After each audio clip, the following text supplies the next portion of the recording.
Uma boa noite a todos. É um prazer e uma alegria estar com vocês na noite de hoje. Quando ela falou do tema, né? Esse é muito antigo. Ele tem 42 anos. Quando eu fiz a palestra a primeira vez. Foi na Mansão do Caminho, em Salvador. E foi a primeira vez que eu fiz uma palestra fora da nossa instituição. A gente fez lá. Fizemos essa palestra e, a partir daí, eu recebi meu primeiro convite para viajar, para fazer palestras fora. Aí fui para Foz do Iguaçu e comecei a viajar. Então, tem exatamente 42 anos que tem essa palestra. E as pessoas ainda pedem esse tema. E, depois que eu terminei, o Divaldo colocou um apelido. É a palestra da ameba obsidiada. Mas aí eu vou dizer uma coisa pitoresca, é que ele falou da ameba obsidiada. Nossa, estou muito impressionado. Inspiração de Joana de Ângeles. E ela não faz isso. A ideia não é sua, é dela. Porque a gente deveria falar sobre obsessão. E todo mundo fala sempre a mesma coisa. E é uma coisa assim muito distante. Quando a gente tenta, era complicado. E naquela época estava tendo um surto de cólera. E todo mundo falava sobre a cólera, cuidado com a cólera, a água e tal. E explicavam para todo mundo o ciclo da cólera. E todo mundo estava por dentro. Isso tem muitos anos, teve um. E todo mundo estava sabendo. Falava-se na televisão, o sul da cólera, como você pega a cólera, como desenvolve. E as pessoas estavam mais ou menos por dentro das fases da doença. E aí nós pensamos em falar de um aspecto da obsessão. E falar a primeira vez com o Divaldo olhando para sua cara, assim, é algo muito, muito difícil. E aconteceu um problema sério. A minha boca secou. E não tinha jeito dela. Você bebe água. E aí disse assim, eu tenho que fechar, fingir que não está aqui e fazer outra coisa. E aí veio a ideia, a gente ia falar sobre obsessão de qualquer maneira, aí veio essa ideia de comparar com a cólera. Mas a cólera não se encaixava bem. Aí a ameba ficava perfeito. E a gente achou que foi uma ideia interessante, todo mundo gostou muito, mas não foi nossa. Então, a primeira vez que eu estou contando a história da palestra, porque ela é muito antiga, né? E foi a primeira vez que nós falamos em público. E foi com este tema. E do que trata? A gente queria tornar a ideia da obsessão, que é tão abstrata, tão fora do contexto, uma coisa mais próxima. Então, a gente fez uma brincadeira com o público. Vamos imaginar que não estamos numa casa espírita, que estamos num hotel de categoria internacional, participando de um congresso de medicina. Todos aqui presentes são autoridades médicas de diversos países que vieram participar de um congresso. E o objetivo desse congresso é analisar uma nova doença. Toda vez que se analisa uma nova doença, são levados em consideração 5 aspectos principais. Todas as doenças são analisadas assim. O primeiro aspecto é qual o agente etiológico da doença. Então, quem é que causa a doença? É uma doença autoimune? É uma bactéria? É um vírus? Que tipo de agente causa a doença? Uma vez identificado o agente, o próximo passo é definir onde se encontra a doença. Qual a fonte de contaminação? Uma vez identificado a fonte, o terceiro é de que forma você pega essa doença. Basta entrar em contato com a fonte, você tem que realizar algum processo. Qual é a mecânica de você pegar a doença? Quarto aspecto, você pegou a doença. Como ela se manifesta? Quais os sinais e sintomas da doença em questão? E o quinto, e talvez o mais importante aspecto de todos, é qual a terapia adequada. Como é que você trata a doença, como você cura a doença. Todas as doenças, quando você estuda em medicina, elas são estudadas assim, nesses 5 aspectos. Porém, antes de fazer isso, normalmente eles agrupam em famílias. Então, doenças infecciosas, doenças parasitárias, doenças parecidas. E, normalmente, quando uma doença nova vai ser introduzida dentro da comunidade médica, eles pegam uma doença da mesma família para que as pessoas possam comparar em que ela se parece e em que ela se diferencia da doença da mesma família. Então, normalmente, é assim que uma doença é apresentada. Então, quando a doença de Chagas foi apresentada, ela foi comparada. Cada doença, quando apresentada na comunidade médica, passa por esses passos. E a brincadeira era justamente, vamos imaginar que nós estamos num congresso e a gente começa a falar de uma doença nova. E para servir de termo de comparação, a gente escolheu a amebíase, que é da mesma família. E a gente não dizia o nome da doença. E as pessoas a gente começava a falar da ameba, e desenvolvia, e todo mundo, ela está falando de quê? Não é espiritismo? E aí a gente começava. E as pessoas começavam a acompanhar, porque você estava assistindo na televisão a coisa da cólera. Então, você era capaz de acompanhar, mais ou menos. E a gente falava que a doença nova é uma parasitose. E o que é um parasita? Parasita é um ser que, não sendo capaz de produzir o seu próprio alimento, se alimenta, usufrui do trabalho alheio. Tanto que, quando alguém não trabalha e vive às suas custas, chama de parasita. E um parasita, ele escolhe um organismo que possa lhe sustentar. E a gente escolheu a ameba, que é uma parasitose intestinal, para servir de termo de comparação. E aí a gente desenvolve os 5 aspectos da ameba. Então, eu estou contando os bastidores da palestra, né? E eu estava pensando isso naquela hora que a gente estava falando. E achei que eu era muito criativa. Então, a gente começa. O agente etiológico da amebíase é a ameba. Parece um ovo estrelado e tal. Interessante. Segundo, qual a fonte de contaminação? As águas poluídas ou águas contaminadas. Então, como é que se diferencia a água potável? Ela não tem cheiro, não tem gosto, né? Então, a gente trabalhava a água potável. E o contrário disso seriam as águas contaminadas, onde você encontra a ameba. E aí viria o terceiro aspecto. De que forma você pega a doença? Qual a forma de contaminação? E a gente pergunta, basta entrar em contato com água contaminada para você pegar a ameba? Não. Existe um mecanismo de contaminação. Então, não é só entrar em contato. Você precisa ingerir a água contaminada. Ela tem que entrar em contato com o seu meio interno. Então, não basta estar lá. Você tem que consumir. E uma vez que ela entra em contato com o seu meio interno, a gente pergunta, toda pessoa que bebe água contaminada fica doente? Não. Alguns ficam, outros não. O que é que faz com que algumas pessoas fiquem e outras não? A qualidade do seu sistema imunológico. Quanto mais competente, menos chance de desenvolver a doença. E o que é que faz com que o sistema imunológico de algumas pessoas seja mais competente do que o sistema imunológico de outras pessoas? O primeiro passo é a genética.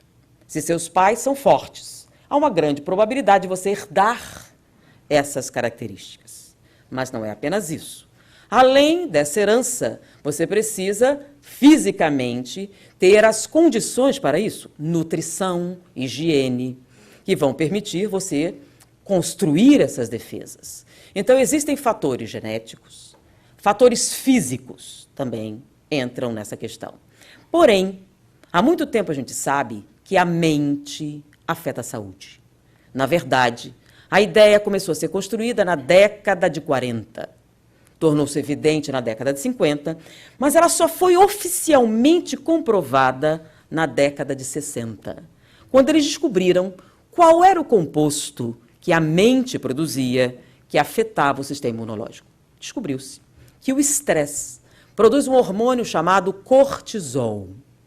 Já deve ter ouvido falar de corticoide. Não é a mesma coisa, mas são da mesma família. Então, o cortisol é um poderoso depressor do sistema imunológico. Os corticoides, que são as versões artificiais, são utilizados para pessoas que sofreram transplante, para que não rejeitem, pessoas que têm processos inflamatórios graves e autoimunes, para conter o sistema imunológico. E o cortisol é um hormônio produzido pela mente quando sob intenso estresse. Quando emoções poderosas, significativas te afetam, você produz cortisol. E o cortisol tem a capacidade de inibir o seu sistema imunológico. Então, quanto mais estressado você estiver, mais cortisol terá na corrente sanguínea, menos funciona o seu sistema imunológico. e mais suscetível a doenças você fica. Por isso, chegou-se à conclusão fisiológica de que a saúde é um fator físico e mental. Porém, existe um outro fator que começou a ser descortinado. Existem pessoas que parecem ter um terrível azar. Por exemplo, o bacilo de Hansen. O bacilo de Hansen é o que causa lepra. Ele é extremamente preguiçoso. O descobridor do bacilo de Hansen injetou no próprio corpo uma solução com esses micro-organismos e não desenvolveu a doença. Teve feridas no corpo inteiro, mas não desenvolveu a doença.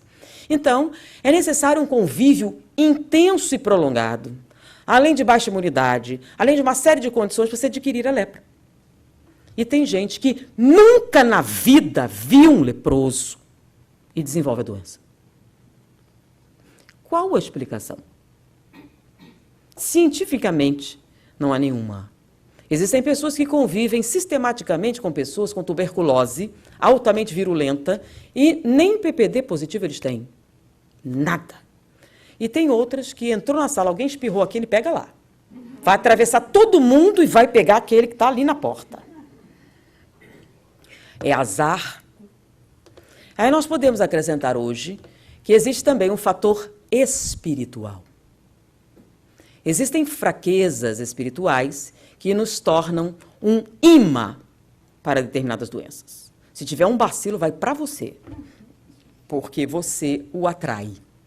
Então, podemos dizer que a saúde é um fator físico, mental e espiritual. De maneira que, se você fosse saudável física, mental e espiritualmente, você seria virtualmente invulnerável, até a veneno de cobra. Lembra do Paulo de Tarso? Foi picado pela serpente? Inclusive AIDS. Nós temos um homem que não só não pega AIDS, como se os seus anticorpos forem expostos a um sangue contaminado, reconhecem e matam. Ele doou seu corpo à ciência para ser estudado, mas ainda não sabem reproduzir isso. O fato é que ele não só é imune, como ele destrói. O sistema imunológico dele é fantástico. Por quê? Não sabemos. A ideia é descobrir. Então, nós podemos dizer que a saúde depende do nosso estado físico, mental e espiritual. De maneira que, se você não é saudável física, mental ou espiritualmente, você é extremamente suscetível a doenças. Então, vamos imaginar que você não tem um sistema imunológico tão competente e bebeu água contaminada. O que é que vai acontecer? Você vai desenvolver a doença. Então, vamos para o quarto aspecto. Quais os sinais e sintomas da amebíase? A ameba, como eu falei, é um parasita intestinal. Então, ela vai se localizar no intestino humano e, no início, não vai fazer nada. Ela vai consumir o que estiver ali. Porém, a ameba sabe que existe um jeito mais fácil. Porque no intestino ela tem que fazer um trabalho. E vocês sabem que parasitas não gostam de trabalhar. Então, no primeiro momento, ela se alimenta dos restos, mas depois ela se fixa à parede intestinal. Quando ela se fixa à parede intestinal, ela começa a produzir algumas substâncias chamadas enzimas proteolíticas. Não precisa redecorar isso, não. São substâncias corrosivas para romper a parede intestinal. Porque ela sabe que existe um lugar onde ela vai encontrar água, sais minerais, nutrientes já digeridos e disponíveis para o seu desenvolvimento. Porque no intestino ela tem que digerir. No sangue não precisa. Você já fez o serviço e ele só tem que consumir. Então, ele rompe a parede intestinal. Mas no momento em que ele se fixa na parede intestinal e produz as enzimas, você tem os primeiros sinais desta parasitose. Dores abdominais. Mas não são muito intensas, elas são intermitentes. Então, alguma dor abdominal, alguma constipação. Mas o brasileiro tem o hábito de automedicar-se, toma chá de louro. O outro vem, chá de sene. Não, o bom mesmo é canela com... E sempre tem uma receita legal que alguém dá. Porque é gases, é isso, é aquilo. E você notou que todo brasileiro é um pouco formado em medicina. E todo mundo tem uma receita. Tem receita para gripe, para enxaqueca, para dor de cabeça, para febre, para tudo. E aí você toma o chá, toma isso, toma aquilo, e de fato melhora. Sabe por quê? Porque a ameba rompe a parede intestinal, ela cicatriza, e ele causa uma doença diferente. Aqueles sintomas passam. E a ameba está dentro da sua corrente sanguínea. E uma vez na corrente sanguínea, ela passeia e se localiza nas duas áreas nobres do corpo humano, que são as principais em nutrientes. E lá, ela se fixa e começa a crescer. E nesse momento, o que era amebíase se transforma em uma doença nova chamada ameboma, ou tumor de ameba. Porque um dos lugares é o fígado. Mas o lugar mais adorável para a ameba é o cérebro. Porque lá ela tem fosfato, ela tem os nutrientes principais para o seu desenvolvimento. E lá ela cresce. Só que quando ela cresce, ela está no cérebro. Você tem os sinais de um tumor cerebral. Porque é o que ela é, né? Quando ela cresce, começa a comprimir as áreas e você é como se tivesse um tumor no cérebro, com todos os sintomas. E que leva ao óbito centenas de crianças no Brasil. Morrem de ameba. Ah, mas isso era 40, não, ainda, hoje. Ainda morrem de ameba. Mas há 40 anos você falava, sim, há 40 anos eu falava disso. E ainda morrem. Ainda posso falar essa palestra sem problema. Mas como assim? Você tem um tumor. Como é que você trata o tumor? Primeiro, você precisa fazer um exame de ressonância magnética, que é o que pede para tumor. Só que a ressonância, que é bem moderno, não é bom para a ameba. A ameba não aparece, porque ela não é um tumor real. Ela aparece numa tomografia. Né? Como você tem um tumor, eles vão direto para a ressonância e não aparece nada. E se você vai no SUS, vai demorar a marcar. Até alguém atinar, você vai entrar na fila, 3 meses, 2 meses, aí você já morreu, então não faz mais diferença. Que é o que acontece. 50% dos pacientes vão a óbito. Sobra 50% de chance de alguém pensar sobre isso. Ou não ter uma ressonância e fazer uma tomografia. E se você fizer primeiro, você vai ver lá, porque ela tem um brilho diferente. É um tumor, mas não tem aparência de um tumor. É uma ameba. Você tem que matar a ameba, mas isso não resolve o problema. Ela não vai crescer mais, mas você vai ter que tirar. Dependendo de onde ela está, ela vai deixar você cego, ou paraplégico, ou vai afetar suas vias respiratórias, ou vai causar hemiplegia. Todos os tumores, todos os sintomas de um tumor cerebral.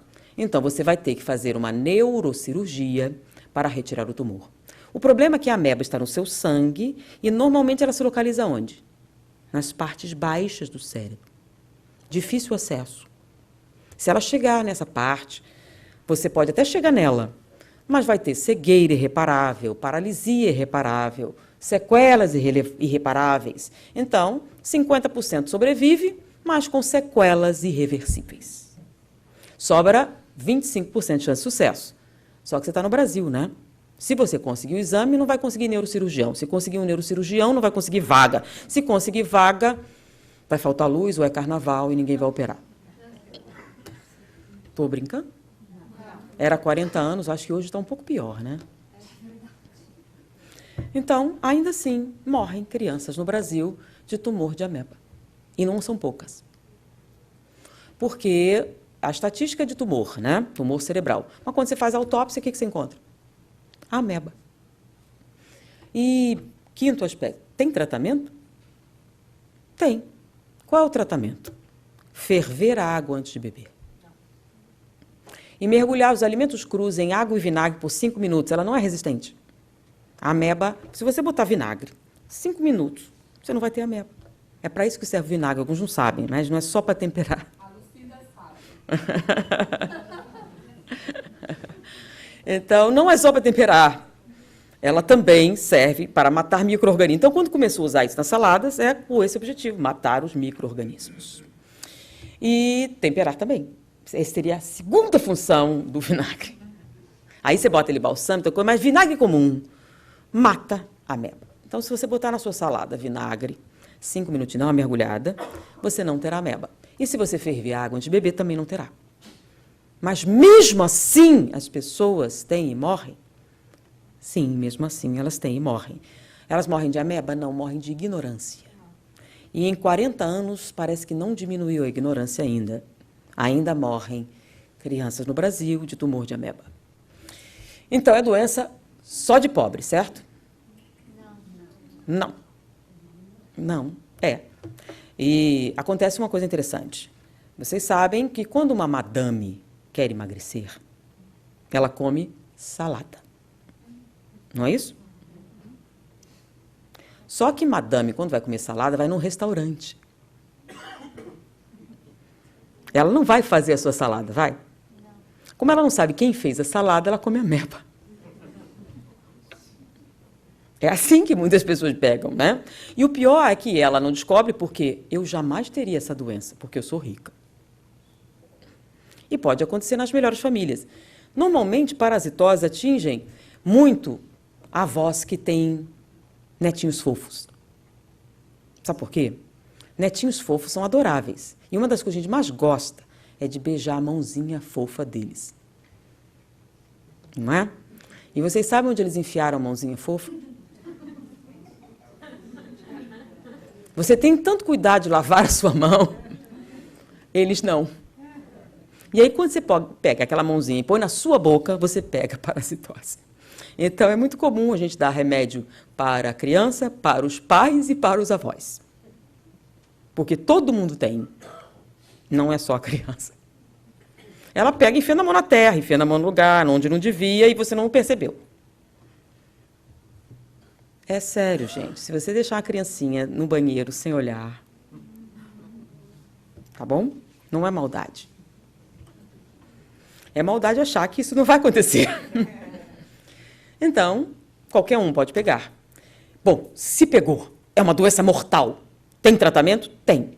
Então, há 40 anos atrás, eu dizia que você ia no posto de saúde, gratuitamente recebia uma cartela com 10 comprimidos. E aí um dia uma pessoa assim, não, isso era antigamente. Hoje é dose única. É uma dose só. E você está livre da ameba. É dose única. Ah, temos aqui alguém entendido. Então, não precisa mais 5 comprimidos. Não é 10, é um de manhã, um à noite. É uma dose única. Mas se você não quiser ir no posto de saúde, no SUS, você pode comprar. E não é mais do que R$5. E você está livre da ameba. Só isso. Só. E mesmo assim as pessoas morrem. Mesmo assim as pessoas morrem. Por quê? Porque tem que fazer um exame, né? Para saber. Tem que considerar. Porque você não toma um remédio ameba direto, porque ele causa um certo mal-estar. Então, se você não tiver absoluta necessidade, não vai querer fazer isso só por precaução. Então, se você não fizer os exames periodicamente, você pode ter. Bom, e se evoluir? Você tem essa chance de tratar. Se evoluir, como nós falamos, você entra no capítulo dos tumores cerebrais, com todas as consequências. Então, para evitar a ameba para sempre, ferver a água e vinagre. Se você pegou uma cartela de comprimido ou uma dose única, mas se você não tomar essas precauções e desenvolver a doença, ela pode ser muito, muito grave. Mas a doença que a gente veio falar não era ameba. Doutores, autoridades aqui representadas, nós viemos tratar de uma nova doença, correto? Também uma parasitose, mas uma parasitose de natureza diferente. A ameba é uma parasitose intestinal. E a parasitose que nós viemos falar é uma parasitose espiritual. E tem isso, uma parasitose espiritual? Você não falou que parasita é um ser que procura alimento? Tem parasita espiritual? Tem. O que muda é o tipo de alimento que ele procura. Que tipo de alimento que ele procura? E quem seria o parasita espiritual? O parasita espiritual é a alma penada, a alma do outro mundo, fantasma, espírito, o nome que você queira dar àquela coisa que sobrevive à morte. E se ela está morta, que tipo de alimento? O que ela deseja. Por exemplo, você é viciado em cigarro. Muito viciado em cigarro. 3 maços. que acontece quando você morre? Você continua viciado em cigarro. Só que você não pode fumar mais. Como não? Você morreu, não pode fumar mais. Quem morre pode muita coisa. Por exemplo, pode ir para a Riviera Francesa, pode assistir uma ópera na Scala de Milão, pode ir para onde você quiser.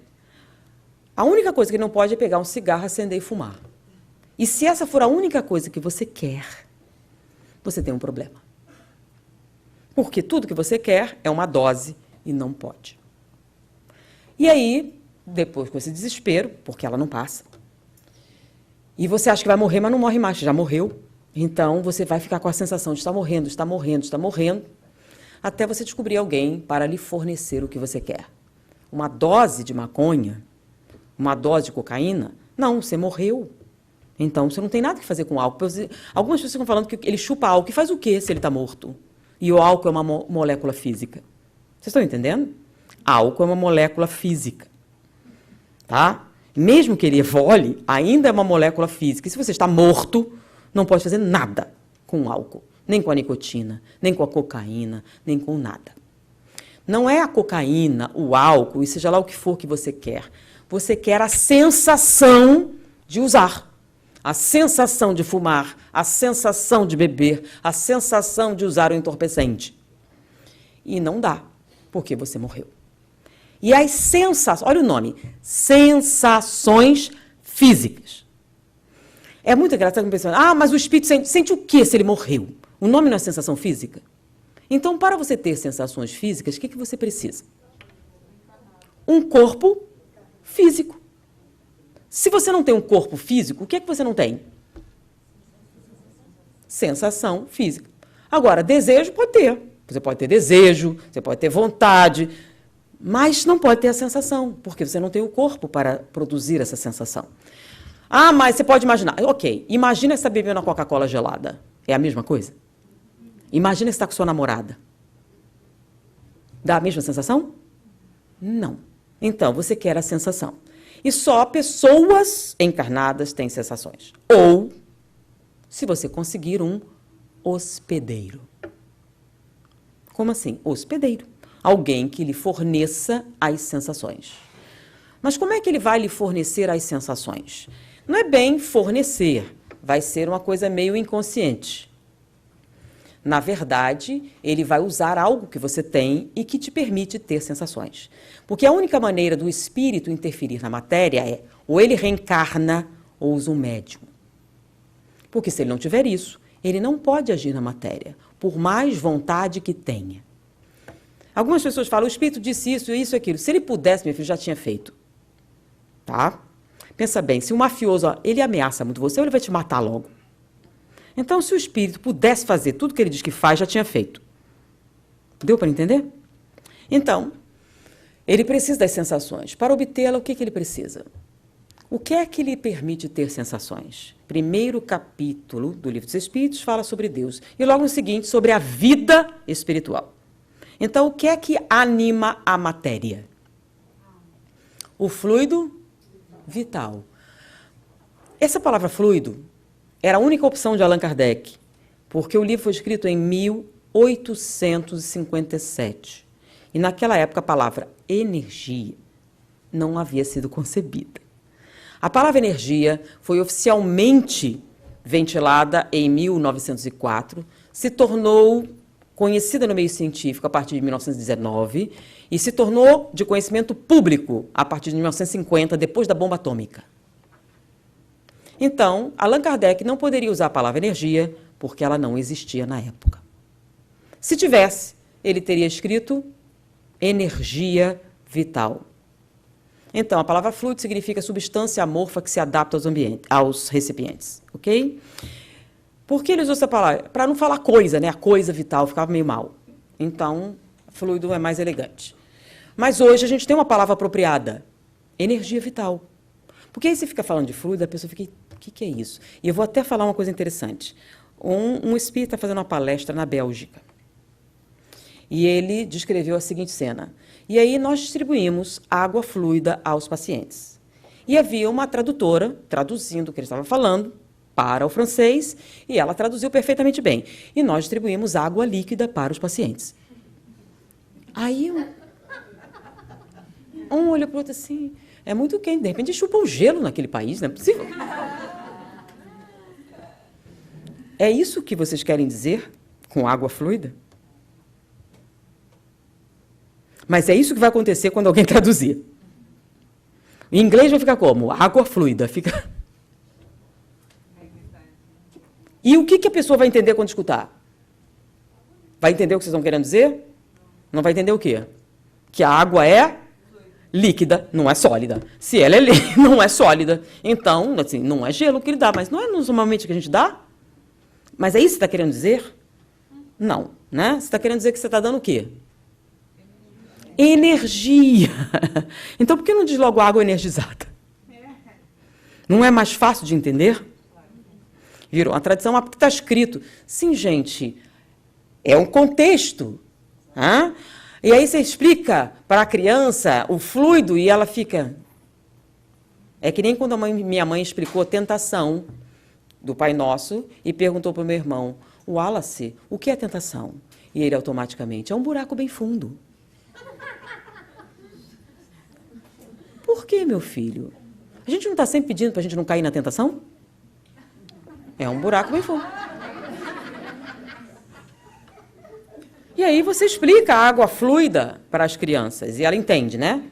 Ou passe, que é o fluido vital. E ele entende o quê? Agora, se você falar para ele, é como o Kamehameha do Dragon Ball Z. Ah, energia vital. É, você pega a energia vital e transfere. E o que acontece? O outro cura. Façam o teste. Chama um e pergunta. Você já assistiu Dragon Ball Z? Sim. O que acontece quando um Saiyajin pega o Kamehameha e faz com outro Saiyajin? Ah, ele fica mais forte, porque você transfere a energia vital e ele se cura. Quer dizer, entende melhor que você. Porque esse conceito não é só espírita, já há muito tempo que ele existe. Então, o que é que nos permite sentir? Aí a pessoa diz, é o perispírito. Não, espírito também tem perispírito e não sente. O que é que nos permite sentir?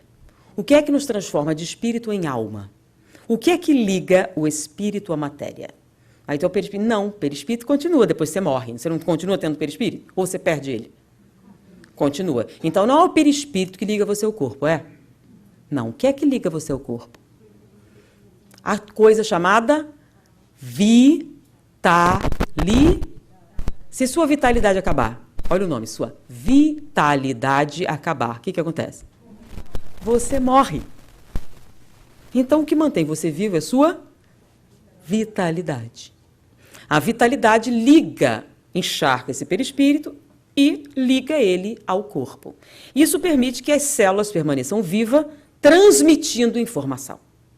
Então, as células transmitem informação molécula a molécula ao perispírito, que, por sua vez, transfere ao espírito. E aí ele sente, fisicamente.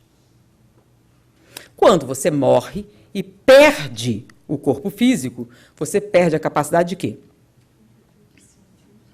Mas só assim que você pode sentir? Não. Tem uma outra situação.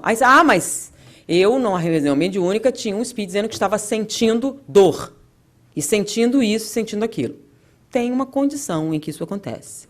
Qual? Bom, agora vocês são autoridade, tá? Antes, não. Não. Quando é que você continua sentindo depois de morto? E o que acontece quando você morre antes do tempo? Continua tendo vitalidade. E essa vitalidade liga você àquele corpo molécula a molécula. Então, enquanto ele começa a se decompor, você continua sentindo. Então, não tem nada a ver com castigo divino, é pura física. Enquanto essa vitalidade existir, as células e as moléculas vão continuar transmitindo. E quando desaparecer, porque ele vai desaparecer, ser absorvido, né? Você continua tendo vitalidade. Então, você continua sentindo fome, sede, etc., e não tem mais corpo. E vai fazer isso quanto tempo? Até acabar. Onde é que a gente aprende isso? Nosso Lar, de André Luiz, lembram? Quanto tempo ele ficou lá? 8 anos. Ele se matou? De certa forma. Como assim, de certa forma? Ele não queria bem se matar, mas acabou se matando. Ele morreu porque... Por quê? Por uma complicação da sífilis, quando ele traiu a mulher dele. Ele traiu a mulher dele, pegou sífilis, além de tudo ele bebia e fumava, complicou e ele morreu. Então isso chama-se suicídio indireto. Então você morreu antes da hora. Como você morreu antes da hora, o que é que você tem? Vitalidade. Enquanto você tiver, vai continuar transmitindo. E quando todas as células acabarem, você vai ficar preso ali até ela acabar. Só vai poder ser retirado depois que acabar. Então não tem nada a ver com bondade ou maldade, tem a ver com o quê? Lei da natureza, como por exemplo, se você tropeçar, você cai. Por quê? Lei da gravidade. Não é castigo divino, não. Lei da gravidade. Você caiu. Então, essa transmissão continua. Todas as vezes? Vamos lá. Então, a vitalidade, você tem um quantum. Então, quando você reencarna, você tem uma capacidade. Então, tem lá 70 anos de possibilidades. Então, durante 70 anos, você vai conseguir manter isso. Quando esgotar, você tem a chamada morte natural. E a morte natural tem uma característica: não dói. É a ausência total de qualquer... Porque o que acontece? Quando esgota, você deixa de sentir. Lembram? Não tem vitalidade, as células transmitem o quê? Nada. Elas estão separadas. Você vai se separando, separando até o último pedacinho. Então, normalmente é o quê? A ausência total de dor. É a libertação. Mas é só a morte natural, por esgotamento da vitalidade. Ela acabou e você simplesmente se desprende. Ou seja, é uma morte sem absoluta... Não tem como ter dor, porque não tem. Esse é o processo natural da vida. Ah, mas e a morte violenta? Quando não é suicídio? Como assim? Tem diferença? Tem. Você bebeu uma cerveja e resolveu dirigir. E teve um acidente. É um acidente? Não, é um suicídio, né? Porque lembram que você está correndo risco disso. Mas não, você foi comprar uma pizza para sua família e um bêbado bateu em você e você morreu. E você tem 20 anos. Qual a diferença? Você não teve a intenção. Sim, é um acidente. Mas vai doer? Vai. Muito. É o que a gente chama de morte violenta. Por que vai doer? Porque você tem 20 anos e suas células estão o quê? Encharcadas de vitalidade, correto? Então, vai doer muito. Ah, mas por quê? Bom, aí é o quê? Lei de causa e efeito. Algum motivo você tem que passar por essa experiência. Vai ser doloroso, mas até quando? Não, até você separar do corpo. Você vai ficar agarrado no corpo? Por que não? Não, é porque você não tem 70 anos de vitalidade, só tem 20. Então vai doer a hora da morte, mas acabou. Você não vai ter descomposição, por quê? Porque era um programa. Você estava programado a entrar no avião da TAM e ele cair. Porque se não tivesse programado, aconteceria como um colega de escola meu. Ele era um workaholic e trabalhava com uma agência de seguros. E ele era ficcionado da carreira, jamais perderia uma reunião. Ele estava em São Paulo, ia para o Rio de Janeiro participar de uma reunião, e ele chegava sempre 2, 3 horas antes no aeroporto para não ter nem a remota possibilidade. E ele estava lá esperando, da hora de entrar no avião, e deu, quando ele ia entrar, meu Deus, esqueci uma coisa no carro, e correu. Chegou lá no carro, que doideira é essa? Não tem nada no carro. Voltou correndo. Aí chegou na sala de embarque, já estava para ir, já entrou na fila, ele sempre ia o primeiro, estava no fim, e ele estava, enquanto ele estava na porta, esqueci uma coisa importante no carro. Saiu correndo. Ele voltou lá. Eu estou com um problema. Eu estou com um problema sério, porque não tem nada no carro. Ele voltou, não dá para embarcar mais. E ele ficou desesperado, até que o avião caiu. Quando ele caiu, ele disse assim, alguma coisa me impediu de entrar nesse avião. E ele se converteu ao espiritismo. Porque era impossível, não havia maneira nenhuma dele não entrar naquele avião, a não ser algo sobrenatural. Então, ele acredita que algo sobrenatural impediu ele de entrar no avião. Aí eu disse, que não era a sua hora. Porque se for, é o coitado que tomou o lugar dele no avião. Então, se está no seu programa, você vai ter uma morte violenta. Ela será dolorosa? Sim, toda morte violenta é dolorosa. Quanto mais jovem você for, mais dolorosa ela vai ser. Porém, você não vai, o quê? Sofrer as consequências que sofre o suicida. Porque o suicida destruiu o seu corpo, mas a vitalidade estava lá. E como estava no seu programa desencarnar aos 20 anos, você tem 20 anos. Tá? Vai doer pra caramba, até que você se separa do corpo, e aí acabou. Entenderam a diferença? Então, a morte natural, que é aquela por esgotamento do fluido vital, em que você envelhece normalmente, ela é totalmente indolor. Na verdade, o nome é libertação. E no livro Libertação, eles descrevem esse fenômeno perfeitamente bem. Ok? Então, a vitalidade é que nos liga ao corpo e que nos permite sentir. A função da vitalidade, além de transmitir as sensações físicas, também é manter as células vivas. Se a nossa vitalidade acaba, as células não continuam se reproduzindo, elas não vivem sem vitalidade.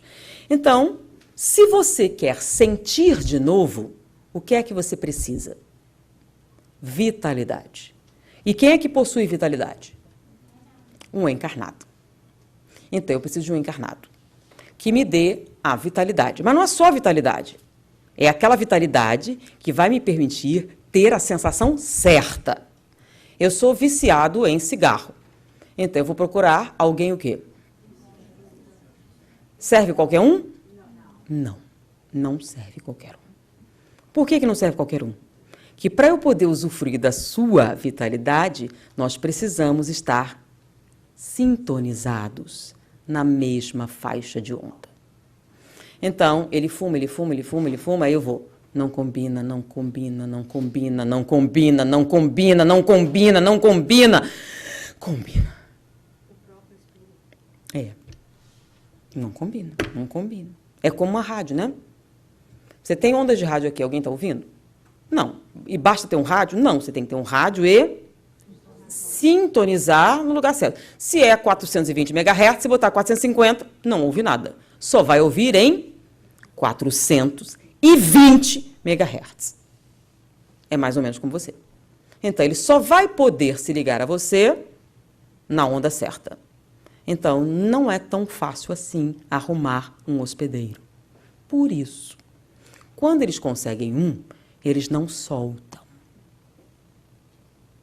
Então, você é viciado em cocaína e eu topei com você e nós combinamos perfeitamente bem. E passamos a conviver e usufruir juntos das sensações. E aí sua mãe te interna numa clínica para desintoxicar. É mais fácil fazer você voltar do que arrumar outro igual. O nome disso é dependência psíquica. Você está desintoxicado, não tem uma grama de droga no corpo e continua tendo síndrome de abstinência. Aí isso é psicológico. Não, você tem convulsão, você tem as sensações, elas são intensas e não somem. Por quê? De quem é a sensação? E aí você volta. Porque é mais fácil fazer você voltar do que arrumar outro. Deu para entender? Mais vale um pássaro na mão. Por isso é bom não começar. Porque, às vezes, somente a reabilitação não é suficiente. Bom, mas estamos falando da parasitose. Identificamos o agente etiológico. Quem é o agente etiológico da parasitose espiritual? O espírito. Qual é o nome da doença? Obsessão. O nome da doença é obsessão. Tá? Identificamos o agente. A fonte de contaminação. A ameba nas águas poluídas. E os parasitas espirituais? Nos ambientes contaminados. Como assim? Olha só, se você é viciado em álcool e quer um parceiro, você vai procurar numa creche? Tem lógica isso? Não, né? Então, onde é que você vai encontrar um monte de parasitas espirituais? num ambiente que te forneça a sensação, gente. Tá bom? Então, qual a probabilidade de você topar com um parasita desse numa creche? Nenhuma. Tá? Numa rave, já está mais ó. Né? Mas se for de menor de idade, menos. Então, eles vão procurar um ambiente onde eles tenham o quê? Mais chances de encontrar um hospedeiro. Lembra como é difícil achar alguém que combine? Então, eles querem onde houver o quê? Maior concentração do que te interessa. Se você é viciado em sexo, você vai no cinema. Se for pornô. Você é viciado em cocaína.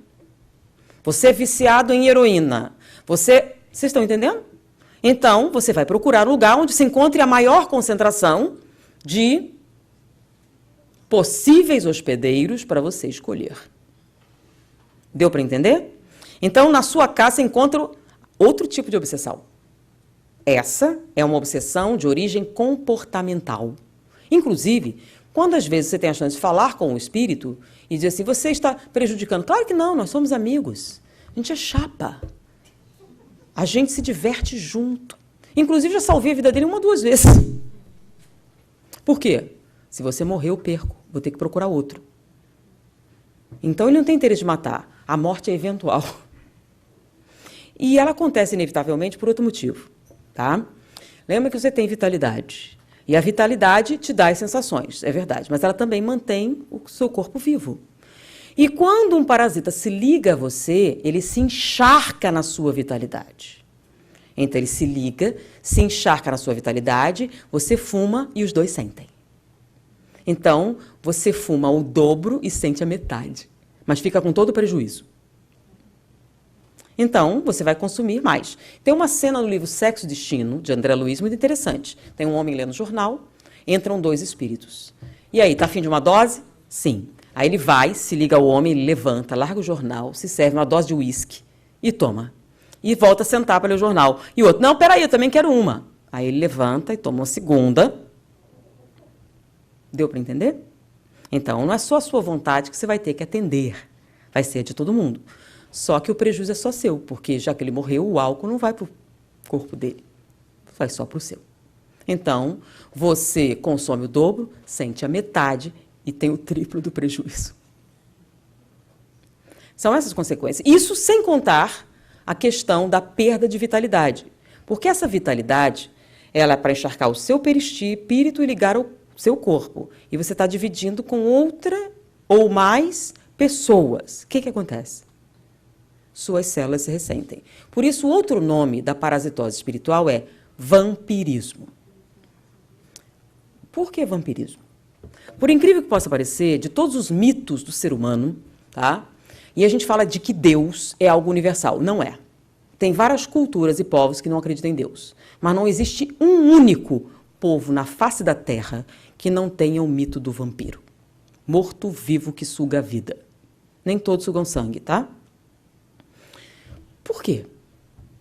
Pense bem. Imagine um homem primitivo e, inclusive, os rituais de enterrar os mortos, que nos acham que é para honrar os mortos, não, é para eles não voltarem da tumba. Os rituais de enterrar tinham o objetivo de fazer ele ficar lá e não sair. Por quê? Porque, às vezes, eles voltavam. Não é todo mundo que via. Então, um médium vê um morto voltar da tumba. Se aproximar de alguém e essa pessoa enfraquecer. Qual é a interpretação que ele vai dar? Tá chupando a vida dela. O vampiro. E, mais adiante, eles associavam a vida com o sangue. Então, deve estar chupando sangue. Até porque uma consequência da vampirização é realmente anemia.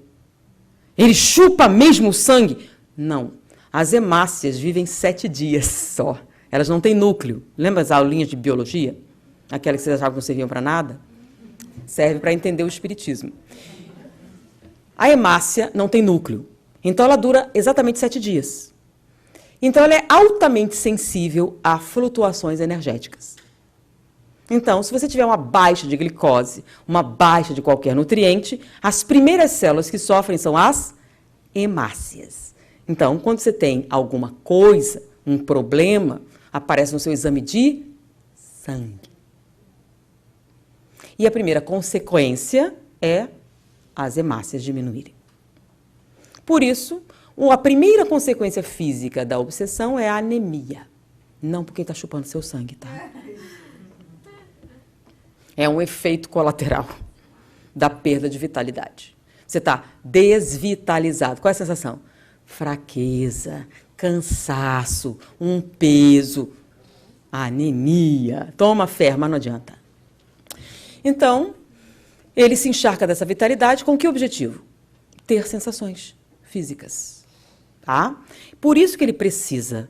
Então, um ambiente contaminado é onde você vai encontrar a maior quantidade de parasitas espirituais. Então, um exemplo, um bar, um exemplo, um prostíbulo, uma boca de fumo, uma festa específica. Vamos lá, baile de carnaval. Seria um ambiente contaminado? Por quê? Por causa do samba? Não. Por causa da fantasia? Não. Por causa dos objetivos com que alguém vai... Ah, mas eu vou para brincar. Ok. A revista Veja, em 1975, fez uma enquete com um baile famoso do Brasil, na verdade, de Santos. É o baile do Ilha Pochá Clube. Ele era famoso, porque eles faziam fita de vídeo do baile e vendiam como material pornográfico na Europa. Porque era um dos bailes famosos pela licenciosidade. Então, entrevistaram as pessoas. Com que objetivo você vai no baile? Primeiro, número 1, eu vou beber o que eu não bebi o ano inteiro. Segundo, aventuras sexuais. Porque já que era famoso, você ia lá se arrumar. Então, aventuras sexuais. Terceiro, quarto eram drogas variadas, que na época não tinha esse controle, tá? Quinto, sexto, sétimo, oitavo, nono, 12º lugar, brincar o carnaval. Eles iam fazer tudo. Em 12º, brincar o carnaval. Então, a maior parte das pessoas estava lá para brincar o carnaval? Não. Era para beber, para fumar e para aventuras sexuais. Logo, se você estava afim disso, você ia para lá. E os espíritos também. Para ver se eles conseguiam encontrar alguém compatível. Então, qual a probabilidade de você topar com um parasita nesse baile? Muito maior do que se estivesse na biblioteca. Tá bom? Então, se você pegou um, não foi na biblioteca. Assim como, foi um acidente. Não foi um acidente, não. Então, já sabemos o agente, já sabemos a fonte. Qual a forma de contaminação? Lembra da ameba? Basta entrar em contato com o ambiente contaminado para você pegar a doença? Não, na ameba você tem que ingerir. Basta entrar em contato no ambiente contaminado para você pegar um parasita espiritual? Não. Existe um mecanismo de contaminação. Qual? Sintonia vibratória. Tá? Ah, mas eu me garanto. Beleza, você se garante, então pode ir. Tem certeza? Tem certeza que ninguém vai pisar no seu pé? Tem certeza? Porque se você estiver lá e sua vibração baixar, o que vai acontecer? Você vai sintonizar com o parasita espiritual. Se isso acontecer com você na creche, não vai ter nenhum problema. Mas se for lá, deu para entender? Então, chama-se o quê? Comportamento de risco.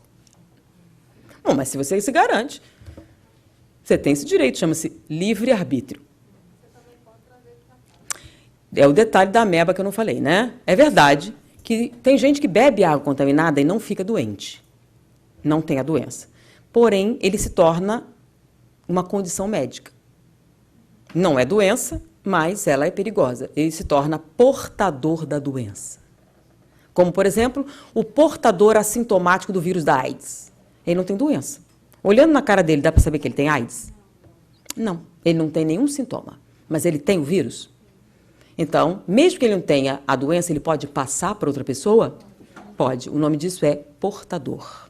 Então, você pode não ter ameba, pode até não desenvolver doença, mas você pode passar para os outros. O nome disso é portador da doença. Então, vamos imaginar, né? Agora, lembram, toda pessoa que bebe água contaminada fica doente? Não, depende. Na ameba depende do quê? Do sistema imunológico. Toda pessoa que sintoniza com parasita espiritual fica obsidiada? Depende. Depende do quê? Na ameba, o sistema imunológico no parasita espiritual, das nossas defesas psíquicas. Ou, como diz Allan Kardec, nossas resistências morais. O que é isso? É uma coisa chamada padrão vibratório. É a mesma coisa que vibração? Não, não é a mesma coisa que vibração. É padrão vibratório. Vibração é o que você está tendo agora. Então, se eu for medir, eu vou dizer, sua vibração é essa. E o que é padrão? Não é a média também. Não. Porque a média você vai somar e dividir. Não. É onde você permanece a maior parte do tempo. Porque não é uma média aritmética. Tá? Então, onde você permanece a maior parte do tempo? Esse é o seu padrão. Por quê? Porque onde você permanece a maior parte do tempo é onde os seus neurônios se tornam confortáveis. Então, nessa vibração, eles estão o quê? Em estado de homeostase, confortáveis. E as suas defesas estão ali. O que significa isso? Eventualmente você sobe, eventualmente você desce, mas você tem uma tendência a voltar ao seu padrão. Porque é lá que seus neurônios se sentem confortáveis. Então, às vezes sobe, às vezes desce, mas se você ficar confortável, o que você faz? Volta para o seu padrão. Tá? Então, é isso que vai te defender. Como? Então, vamos imaginar um cidadão, um excelente pai de família, um excelente esposo, excelente pai, um filho excepcional, um homem trabalhador, honesto, decente e que ocupa um cargo público no Rio de Janeiro, sem roubar.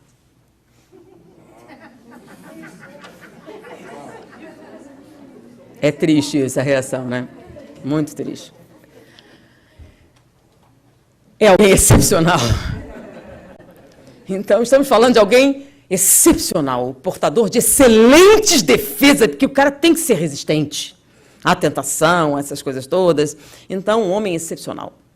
Por um motivo que não vem ao caso, porque não julgueis para não ser julgados. Então, você não tem nada a ver com isso. Ele estava num ambiente da mais baixa categoria vibratória, participando de uma festinha. Eventualmente, você vai. Eventualmente, não tem como escapar. Eventualmente, acontece. E ele estava lá, participando dessa festinha, trajando um terno de linho branco, braço pérola, feito sob medida no melhor alfaiate da rua. Ih, já passou muito tempo dessa história. 40 anos é muito tempo. Agora é melhor um Armani legal, comprado na Quinta Avenida em Nova York. E ele está lá. É que antigamente funcionava, né? Um terno de linho, agora não, um Armani comprado em Nova York, sob medida. E ele está lá. E nesse mesmo salão há um garçom. O garçom tem uma bandeja, na bandeja uma taça, dentro da taça vinho tinto sangue de boi bem barato. É uma festa. Garçons tropeçam na festa. E ele tropeçou e derramou vinho tinto sangue de boi bem barato no seu terno Armani feito sob medida na Quinta Avenida em Nova York. Vamos sem hipocrisia, tá? Você está na festa e alguém faz isso com você, derrama no seu melhor terno, no seu melhor vestido. Você é tomado de amor cristão e perdoa o garçom? Sério? Não, né? O que é que você sente nesse momento? Na verdade, violência é meio homicida, né? Se você pudesse, você matava, não é isso? O problema é que você não está na creche, nem na biblioteca, nem em casa. Você está num ambiente da mais baixa categoria vibratória e isso pode acontecer. E nesse momento o que acontece? A violência é um dos sentimentos que faz o quê? Aí só que você está em qualquer lugar? Não. O que você fez? Sintonizou com o parasita espiritual. Tá bom? Ah, então você vai ficar obsidiado? Depende. Depende do quê? Das defesas psíquicas. Ele tem? Aí ele sai e vai para casa. Aí agora que você vai ver o que é padrão vibratório. Padrão vibratório é onde você normalmente permanece. E você constrói o padrão vibratório todo santo dia, quando você segura a sua língua. Quando você pensa em dizer um palavrão e não diz. Quando você pensa em dizer um desaforo e não faz. Quando você pensa em soltar os cachorros e não solta. Você está segurando. E está subindo. Quanto mais você conseguir segurar, mais você mantém, mais estabiliza seus neurônios. Então, você não consegue isso uma vez por semana no centro, quando reza. Se o resto do tempo você não fizer nada. Isso, porque não é uma média aritmética. Né? Você fica ruim com essa, mas essa fica tão bom que compensa. Não. Não funciona assim. Chama-se biologia. Não funciona assim, só na sua cabeça. Então, se eu rezar com muito fervor uma vez por mês, dá certo? Não. Só naquele momento. O que dá certo é, todo santo dia, você segurar a onda. Aí você vai subindo. Então, você agir assim, só estou pensando, não estou mais falando, já melhorou. E aí você se esforça todo dia. Todo dia, segura, segura, segura. E aí os seus neurônios vão se acostumando com outro nível vibratório. Quanto mais você segurar, mais fácil fica. Mais estável você fica. E mais fácil de voltar. Eventualmente você cai, mas quanto mais você segurar, mais facilmente volta. Antes você escorregava 10 vezes, agora são 2. Agora é 1. Agora não escorrega mais, aí você começa a subir. Aí você começa a subir. E com o passar do tempo, o nome disso é disciplina. E a disciplina serve para construir um padrão vibratório. E por que eu faria isso? Para as emergências. Como, por exemplo, ele foi lá, caiu o padrão. Por quê? Quem aqui nunca gritou na vida? Quem nunca perdeu a calma? Vamos mais difícil. Quem aqui nunca falou mal de ninguém? Tudo espírito obsessor? Mas o problema não é uma vez. O problema é todo dia. Então, quanto mais você segurar, mais você fixa o padrão. E é nesse momento em que ele foi lá que esse padrão vai lhe valer. Ele é um homem violento? Não. Ele se entrega ao ódio? Não, ele costuma o quê? Segurar a onda, certo? Muito ou pouco? Muito. Então, eventualmente, você perde. Só que se você segura, o que acontece quando ele volta para casa? E chega no seu ambiente normal, na sua casa, no seu lugar de conforto, os seus neurônios já estão acostumados a estarem pacíficos. Então, eles tendem a voltar ao normal. É como um elástico. Soltou ele, volta. Então, ele volta. E quando ele volta, o que acontece? Desconecta. Então eu posso ir ao baile. Pode. Você se garante, tudo bem. O problema é que ele não está mais no baile, tá? Está em casa. Em casa, no fim do corredor, terceira porta direita, ele tem um grande amor da sua vida que sofre uma terrível doença chamada adolescência. Diga que não é. O que é adolescência? Ele está ótimo, agora está deprimido. Agora está ótimo, agora é deprimido. Está ótimo, então ele fica o quê? E por causa de quê? Uma espinha! Minha vida acabou. Não, ela não me ligou. Não. É dramático. Por que é dramático? Hormônios, flutuações. Não há muita estabilidade nesse momento, certo? Você deixou de ser criança e ter os privilégios de criança, ainda não é adulto, não tem os privilégios de adulto, você está no limbo. No limbo social, no limbo mental. Então, é um momento complicado, correto? Então, você devia ter paz para passar por isso. Mas o pior é que num desses momentos em que você está muito down, como eles costumam falar, papai levou para casa um parasita da mais baixa categoria vibratória. E, eventualmente, adolescentes entram na internet e veem o que não deviam e se associam com esse parasita. Que ele nunca teria entrado em contato porque ele não tem idade para frequentar certos ambientes. Mas não foi necessário porque papai levou para casa. Ou mamãe, que agora é tudo unissex. E ele se contaminou. Você pode se garantir, mas você garante que você não tem nenhum amor que não tenha as mesmas defesas psíquicas que você? Sua esposa, sua mãe, seu filho, seu sobrinho, alguém que você ame? Porque se ele não tiver, você está levando a contaminação para casa. Então, você pode fazer o que você quiser, mas também você tem que arcar com todas as consequências. Inclusive, a sua parcela de responsabilidade nisso. Então você levou a contaminação para casa e ele se contaminou. Ele tem as mesmas defesas psíquicas do pai? Você sabe que não, né? Não tem. E como ele não tem, entramos na quarta fase. Quais os sinais e sintomas da parasitose espiritual? Então, lembram, a ameba inicialmente fica no intestino se alimentando dos restos, correto? Mas isso não dura muito. Da mesma maneira, o parasita se fixa ao seu campo vibratório, lembram?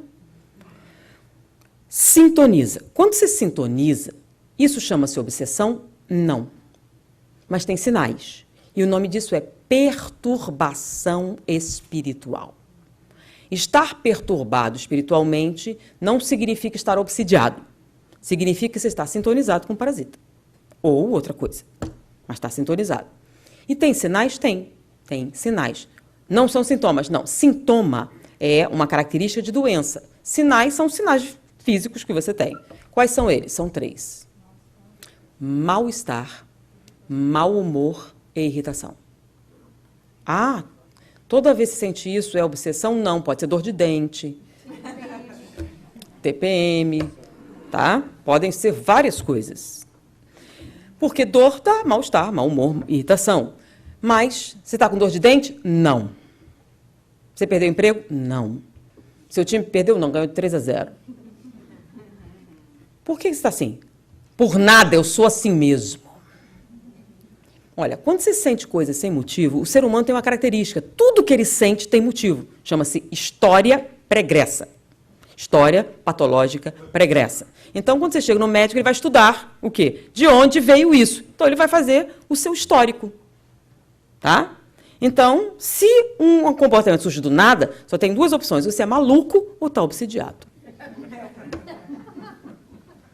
Porque tudo que uma pessoa sente tem que ter um motivo. Tá? Mas tem uma diferença, né? O maluco acha que está são.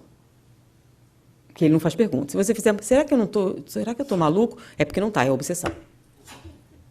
Porque o maluco não vai fazer essa pergunta, né? Os outros é que estão estranhos, ele está ótimo. Então, mau humor, mal-estar e irritação. O que é mal-estar? É dor de cabeça? Não. É dor de estômago? Não. É o quê? Uma coisa ruim que você não sabe o que é.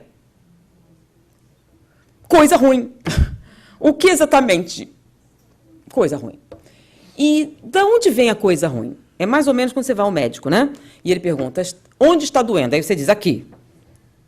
Aí ele vai dizer, dor localizada no hipocôndrio direito. Mas se você disser assim, ele vai dizer, dor difusa abdominal. Isso tem o seguinte significado. Quanto mais profunda a dor, mais difícil localizar. Porque as células morrem em grande quantidade e você não sabe precisar exatamente onde. Quanto maior o número de células que morrem, em geral, você não pode apontar onde dói. É uma coisa ruim que você não tem o lugar certo. Então, o mal-estar é porque células morrem no corpo inteiro. E elas morrem por quê?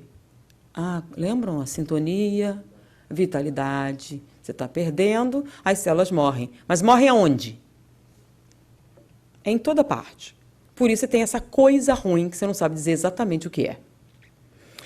Mal-estar. E mau humor, o que é exatamente? Se eu tiver um copo aqui, e ele estiver aqui no meio, né? Eu pergunto, ele está meio cheio ou meio vazio? Depende do seu humor. Se você está de bom humor, está meio cheio. Se está de mau humor, está meio vazio. Mas ele está exatamente no meio. Então, se tem 200 ml, você tem 100 ml. Mas faz diferença? Claro que sim. Que diferença faz 100 ml se é o mesmo 100 ml para um e para outro? A diferença é, como está? Está meio cheio. Está sobrando. Está meio vazio, vai acabar. Então, a diferença é o quê? Emocional. Então, a água é a mesma, mas você se sente totalmente diferente. Então, o humor afeta a sua visão da realidade? Então, imagine, você vai fazer uma atividade com as crianças e pergunta, querida, vai dar uma olhada lá fora para me dizer como é que está o tempo, que eu queria fazer uma coisa com as crianças lá fora? Ela vai, ela volta, e aí, como é que está? Horrível. Nossa, está tudo assim feio, carregado, um horror. Imagina como está, né? Aí, só para confirmar, você podia dar uma olhada. Aí ele vai lá, e aí, como é que tá? Nossa, tá ótimo, tá fresco, não tá muito quente, o sol. Tá bom ou tá ruim? Bom, se você quiser precisão, nuvens esparsas, umidade relativa do ar. Agora, são dois ambientes totalmente diferentes, certo? Com as mesmas nuvens. Ou seja, o humor afeta? Então, junta mal-estar com mau humor. Você alterou seu comportamento? Não. Você ainda é você. Por isso não é uma doença. Uma doença só acontece quando você altera o estado de normalidade. Você ainda é você? Você responde como você é? Você responde o que quer? Sim. Você está no controle? Sim. Então não é uma doença. Por isso a gente chama de perturbação. E o terceiro é irritação. O que é irritação, gente? Exatamente. Não é uma alteração do comportamento, é uma alteração do limiar de tolerância. Todos nós temos um limite. Então, coisas desagradáveis incomodam todo mundo. Mas tem gente que suporta mais e tem gente que suporta menos. Não suporta. Então, são o quê? Limiares de tolerância. Então, se está tudo ótimo com você, você não liga. Mas se não está, o que acontece? Basta um pouquinho. Agora, você vai responder da mesma maneira. Quando está aqui, quando está aqui. O que acontece é que quando você está aqui, responde mais rápido. E aqui demora mais. Ou seja, seu caráter mudou? Então, você não tem uma doença. O nome disso é perturbação, por isso não chama sintoma, chama sinais. Então, quais são os sinais de perturbação? Mal-estar, mau humor e irritação. Quando você não tem gripe, não foi demitida, não tomou um chute, coisas assim.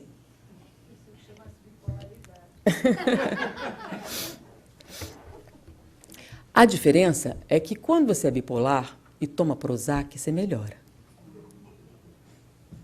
Mas se for obsessão, você vai tomar Prozac e vai piorar muito. Por quê? A gente fala muito sobre, vou até aproveitar esse momento que as pessoas comentam muito sobre isso, mas vamos lá. Se você não tem depressão, o que é que você vai sentir se eu lhe der um antidepressivo para você tomar? Sono. E se for um antipsicótico? Você vai apagar e babar um pouquinho. Se for uma associação dos dois, você vai ficar meio bêbado uns 3 dias. E é isso tudo que acontece quando eu te dou um sedativo ou um depressor do sistema nervoso, que é o que acontece com essas medicações. Então, eu te dou um Valium e você fica como se tivesse tomado metanfetamina. Não é normal. Então, você tem uma jovem de 50 quilos e a gente dá uma dose de barbitúrico, porque ela está meio nervosa, e aí você dá uma injeção com barbitúrico, e aí você precisa de 5 enfermeiros para segurarem ela. E o pior, você não pode dar mais, porque ela morre. Porque isso deprime o sistema cardíaco. Então, se você aumentar a dose, ela vai morrer. Então, para você evitar que ela se machuque, você tem que botar ela numa camisa de força e ir numa sala acolchoada. Isso eles dão o nome de efeito paradoxal. Não acontece todo mundo, mas acontece. Em vez de acalmar, você sobrecita. Acontece com algumas pessoas que tomam sedativo, né? Então, você vai operar a pessoa e aí, normalmente, se dá um sedativo. E algumas pessoas reagem estranhamente. E começam a falar, levantam, ficam... E eles chamam isso de efeito paradoxal. Então, minha mãe é médium. Se ela tomar um gardenal, um troço qualquer, que se dá antes de uma cirurgia, ela dando a ver os espíritos falar, ver morta, aquela coisa toda. Então, quando ela vai operar, eu vou junto e digo assim, olha, você tem que mudar o anestésico. Por quê? Ela faz efeito paradoxal. Ah, tá. Sério? Aí, normalmente, eles dão um anestésico diferente, que paralisa primeiro, depois eles sedam. Porque se der, vai... Que é o que acontece com quem? Então, é até um diagnóstico diferencial. Remédio psicotrópico não deixa ninguém louca. O que deixa metanfetamina, tá? Anfetamina, cocaína, não é o caso. Todos esses outros remédios são depressores do sistema nervoso. Se você tomar, você dorme. Se você tomar e acordar e ficar loucona, é que, na verdade, é obsessão. Por isso, um tratamento muito antigo está sendo reativado hoje, o eletrochoque. Por quê? Porque quando ele pega um paciente desse, que que dá uma dose cavalar de sedativo, e ele reage dessa maneira, perigosamente próxima de um colapso, eles descobriram que se der um choque elétrico, ele sai do surto. Por quê? Espírito tem medo de choque? Não. Morreu já, querida, não vai ter medo de choque, nem de água, nem nada. O que acontece quando uma corrente elétrica passa pelo computador? Né? Apaga tudo, né? Lembra aquele pulso eletromagnético? Quando passa no cérebro, faz a mesma coisa, faz um reset. E no que fez um reset, você... Então, até ele voltar ao normal, você tem esse período de tempo. Eles descobriram que, quando alguém faz efeito paradoxal, o eletrochoque é eficaz.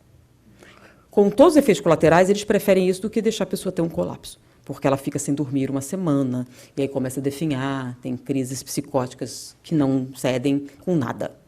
Então, você dá o eletrochoque e ela sobrevive, ou pelo menos é isso que ele acha. Só que eletrochoque destrói o cérebro, né? Então, pode ser até que você se cuide da obsessão, mas você vai ter lesões cerebrais pro resto da sua vida. E se você tiver azar e tiver os dois, por exemplo, oligofrenia. É um surto psicótico, tá? Proveniente da esquizofrenia em que você se mutila, você se morde, você se corta. É um surto psicótico. Você dá a medicação e a pessoa sai do surto. Mas aí a mãe dele chega assim, eu dei o remédio, ele parou com isso, mas ele ficou estranho. Dá um medo, porque ele olha para mim, diz umas coisas horríveis, que vai me matar, que vai me torturar, e aí eu não dou o remédio, aí ele melhora, volta a ser meu filho, mas começa a se cortar de novo. E eu estou com medo de dar o remédio para ele, porque ele fica muito estranho, me dá muito medo. Por quê? Porque quando você dá um remédio, ele melhora da esquizofrenia e piora da obsessão. Quando você tira o remédio, ele melhora da obsessão e piora da esquizofrenia. Por isso é que existe reunião mediúnica. Porque o único tratamento é desobsessão, para ele poder tomar o remédio e melhorar da esquizofrenia. Mas como a gente está muito ocupado fazendo outras coisas, como dá muito trabalho, como isso é insalubre, como isso é uma coisa horrível, que eles se danem. Mas voltando à obsessão, já identificamos o agente, a fonte, a forma. Quais são os sinais e sintomas? Então, quando ele se fixa no seu campo vibratório, você tem a perturbação, que ainda não é a doença. Lembram? A ameba está lá, mas você não tem uma doença. Ela está se alimentando dos restos. O parasita também, ele está se aproveitando ali do que você está emitindo no campo vibratório. E você tem a presença dele, causa mal-estar, mau humor e irritação. Mas lembram da ameba? Ela sabe que tem um jeito mais fácil. Então, ela vai querer adentrar o organismo. O parasita espiritual também. Então, ele se fixa ao campo vibratório e começa a produzir o que nós chamamos de monoideias, ou ideias obsessivas. E elas começam a contaminar o seu campo vibratório. Quando ela contamina todo o seu campo vibratório, você começa a respirar dentro desse ambiente. Você vive nesse ambiente, você respira nesse ambiente e ele rompe as suas defesas e atinge o seu campo mental. Quando ele atinge o campo mental, o que eram sinais se transformam em sintomas, que é uma alteração do comportamento. E uma alteração do comportamento normal se chama doença mental. Então, a obsessão é uma doença mental. Ah, mas ele não chama mais de doença mental, mas na minha época era, e vai ficar muito difícil eu mudar para transtorno. Porque transtorno é politicamente correto e ainda é doença. Então, você respira e ele invade o seu campo mental. Quando ele invade o campo mental, o seu comportamento começa a mudar. O que era mal-estar se transforma em sintoma. Qual? Depende da sua fraqueza. Se você tiver uma falha vibratória no campo neurovegetativo, você vai ter uma descompensação do estômago, pode ser a pressão, pode ser a diabetes, pode ser uma doença qualquer, pode herpes, pode ser o que for que esteja de fraqueza. Você vai ter uma exacerbação dos sintomas. Você vai ficar imunodeprimido e vai acontecer um sintoma. O que era mau humor se transforma em paranoia. Esse povo está me olhando estranho, esse povo aqui. Muito esquisito isso. Eu entro e esse povo fica me olhando o tempo todo, fica me vigiando. O que esse povo está querendo? Essa gente esquisita. E o que era irritação se transforma... Qual é o seu problema? Por que você está me olhando? Qual o problema que você está tendo comigo? Hein? Vai encarar? O que era irritação se transforma em agressividade. E tem todo um motivo. Porque a ameba é irracional e o parasita espiritual não. Com essas alterações comportamentais, você vai começar a isolar-se socialmente. Então, você se afasta dos amigos, porque eles estão estranhos, eles te olham de maneira estranha, tem esse olhar assim, estão me condenando, fica me vigiando, ficam atrás de mim o tempo todo, a inveja, a maldade, e o tempo todo que eles ficam fazendo isso com você, não são boas pessoas, não são seus amigos. Você, na verdade, não tem amigo nenhum. Esse povo tem inveja de você, porque você é muito melhor do que eles, porque você é especial, porque você não merece essa gente ruim. E aí você vai se afastando. Vai se afastando das pessoas, porque lembra das monoideias? Quanto menos pessoas, menos ideias para te distrair. É mais ou menos, vai fazer você ficar num lugar escuro, silencioso, quietinho, fazendo coisa nenhuma, dando de comer os bichinhos. A síndrome do pânico pode ser considerada nesse estágio? Não, não é. Esse é um ensimesmamento, um isolamento. Uma outra coisa é que você começa a ter um desleixo com a aparência, né? Falta, porque roupa rasgada pode até ser moda, mas sujeira não é moda, né?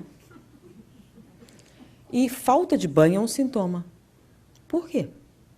Água é um solvente universal. Tá? Então, não é porque ele gosta de sujeira. É porque, quanto menos água, menos o quê? Por isso que a gente usa água e não Coca-Cola para fluidificar. É o caramelo 4 que atrapalha.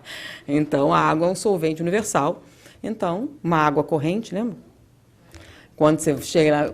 É que tem coisas que são primitivas que vêm do quê? O motivo ele não sabe, mas funciona, né? Para você se livrar tem que furar 7 ondas. Aí você vai no mar, que está ionizado, e mergulha e faz o quê? Dá uma melhoradinha. Não cura, mas dá uma aliviada. Então, a água é solvente universal. Então, falta de higiene. Acumula mais. Então, o isolamento para facilitar o processo. E aí, respirando isso, quando ele finalmente domina o seu campo mental, acontece um fenômeno que é a distorção da realidade. O que você ouve não é exatamente o que a pessoa disse. Porque entre o que você escuta e o que você entende tem um parasita espiritual. Ele não muda, mas distorce. Então acontece uma coisa assim, né? É quando a pessoa chega e diz, parece que eu estou falando grego. Eu digo uma coisa e entende outra. Eu já não posso conversar. É impossível. Tudo que eu digo se transforma numa agressão. Ele chega e você diz, meu filho, já vem você me acusando. Eu entro aqui, você já me acusa. Mas você está me olhando, eu estou vendo nos seus olhos. Eu ia pedir para você apagar a luz da varanda. Eu sei quem é você. Então, você diz assim, por favor, vem aqui. Então, filtra o que não é interessante e fica só com o que vai ser útil. E o que era paranoia se transforma em comportamentos exóticos. Agora ele não liga mais, né? Já dominou o campo mental e aí não se preocupa mais. Você vai fazer o que quiser. Então, eu quero fumar, eu quero isso, eu quero aquilo, e já não é importante esconder para evitar que alguém atrapalhe. Ele não liga. É meu, agora você não tira mais. E aí ele não liga mais. Então, é o que nós chamamos de fascinação. A fascinação é meio objetiva, né? Não precisa esconder, porque agora o retorno é meio complicado. Porque você vai dizer o que exatamente? E o que ele exatamente vai ouvir? E, infelizmente, vocês sabem por que as pessoas viciadas morrem. Não sabem? Porque você experimenta uma vez para se sentir bem, né? Quando você satura, você tem que aumentar a dose para sentir a mesma coisa. E se você tiver 3 parceiros, e vai chegar um momento em que, se você usar a mesma dose, você se sente normal. Você vai ter que aumentar. E se você tiver muitos parceiros, aumenta depressa demais e tem uma overdose. Foi? Então, enquanto a ameba mata algumas centenas de pessoas, as parasitoses espirituais matam milhares de pessoas no mundo inteiro. Que simplesmente, com toda a tecnologia, com toda a medicina, com todo o conhecimento de psicologia, continuam fazendo isso. E não sabe por quê. A gente não entende por quê. O que é dependência psicológica? É o quê? Um tipo de histeria? Porque a histeria a gente entende, mas o cara faz uma convulsão, mas não tem nada dentro do corpo dele. Por que ele está fazendo isso? Ele nunca foi histérico antes. Ah? Ele é psicótico? É uma deficiência mental? É uma deficiência genética? Não há um padrão que explique. Não sabemos. Ah? Então, cientificamente, não tem explicação. Qual é a explicação? O que é uma dependência psíquica? Porque se fosse um transtorno comportamental, lembram? História pregressa. Você veria antes. Você teria um histórico. Seria culpa da sua mãe, um trauma de infância, um troço que aconteceu. Nada surge do nada. Tudo tem uma causa. Então, existe independência psíquica, não tem causa nenhuma. Você começou e foi o suficiente. Tá? E não tem nada a ver com o seu caráter. Lembram disso? Por quê? Porque o parasita, ele precisa de combinação. Não tem a ver com maldade. Tem a ver com o quê? Com afinidade. É isso que pega pra gente, né? Porque não é maldade, é afinidade. Então, o que atrai é o parasita. O comportamento. Bom, e a última? Por não. Só alguém me dá uma aguinha?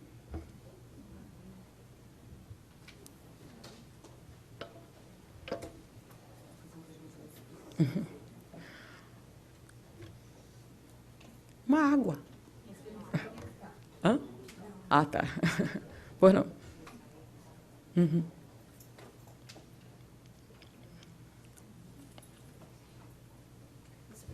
Você tem que falar um pouco alto. Isso poderia acontecer com, isso poderia acontecer com o trabalhador espírita, que de repente é super trabalhador e de repente perde o interesse? Não, isso pode acontecer com qualquer pessoa. Como eu falei, não tem a ver com maldade. Tem a ver com afinidade. O que atrai o parasita é o seu comportamento. Não é o seu caráter. É que a gente confunde. Não existe só um tipo de obsessão. Existe a obsessão parasitária, ou seja, ele quer sensações. E existe o que a gente chama, o nome é errado, mas ficou associado. Obsessão kármica. O que é uma obsessão kármica? Eu te odeio e quero me vingar. Então, eu vou ficar perto de você até eu arrumar uma brecha. Então, eventualmente, você tem uma falha sexual, mas eu não tenho. Então, eu não vou poder explorar isso, mas eu arrumo alguém para explorar. Então, eu propicio o seu encontro particular com alguém compatível e arrumo mais de um, exploro todas as fraquezas para você se dar mal. Então, sempre vai dar errado as coisas para você, porque eu quero que dê. Ansiedade entra nisso também? Não, ansiedade... Olha só, existem transtornos que são físicos. E existem transtornos que são espirituais. E existem os dois.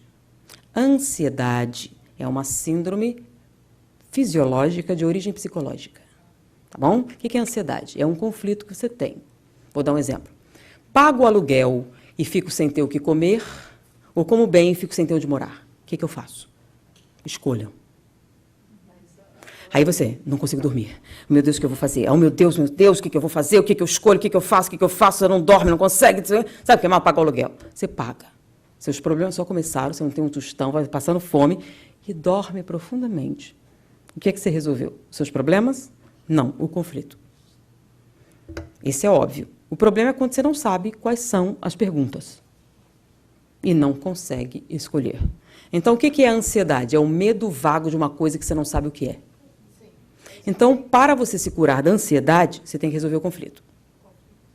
Você toma Lexotan, você tira os sintomas. Assim que passar o efeito, ele volta. Ok? O nome disso é ansiedade. Não tem nada a ver com obsessão. Tem que consertar primeiro o conflito.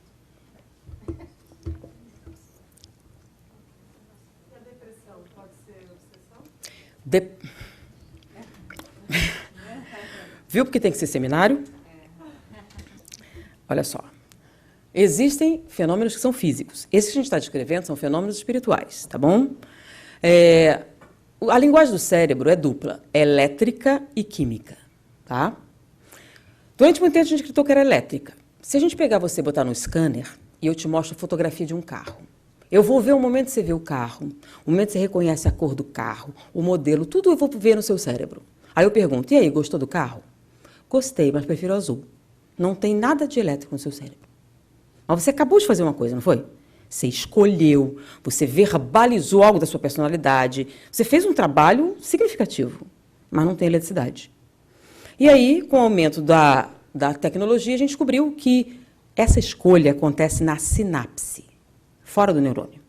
Então, quando a informação passa de um para o outro, você escolhe a cor, você prefere o modelo, você gosta mais, você gosta menos, suas emoções, seus sentimentos, essa parte abstrata de você. E a gente descobriu que essa parte abstrata é química. Até o presente momento, nós identificamos na sinapse 72 substâncias. Sabemos mais ou menos para que servem 11, temos certeza de 7 e só temos tratamento para 3.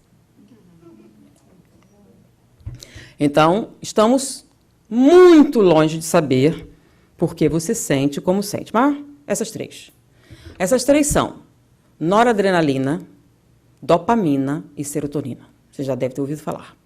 Ah, mas tem um GABA. Não tem tratamento, não adianta eu falar dele. E todos os outros não tem tratamento nenhum. Bom, noradrenalina, imagina os 3 pedais do carro. Sem ser aquele automático, tá? Um carro brasileiro. Que tem câmbio. Então, você tem o acelerador, você tem o freio e você tem a embreagem. Para que serve o acelerador? É que faz o carro andar, tá? O papel do acelerador no cérebro é da noradrenalina. Se você não tem noradrenalina, acontece o seguinte: você sabe, você entende, você tem vontade, mas não consegue. O quê? Nada. Você tem que reagir. Eu sei. Você precisa. Eu sei, eu quero, eu gostaria, faço a maior força, mas não consigo. Você vai deitar e ficar lá, porque você não consegue fazer nada. Você entende. Você até entende que não está certo, mas você não consegue fazer. Não tem noradrenalina. Então, os antidepressivos clássicos de primeira geração, eles aumentam essa oferta e aí você melhora. É a depressão endógena. Mas você tem a dopamina. A dopamina tem o mesmo papel do freio. O que é que o freio faz no carro? Se o seu carro perder o freio, o que acontece? Perde o controle.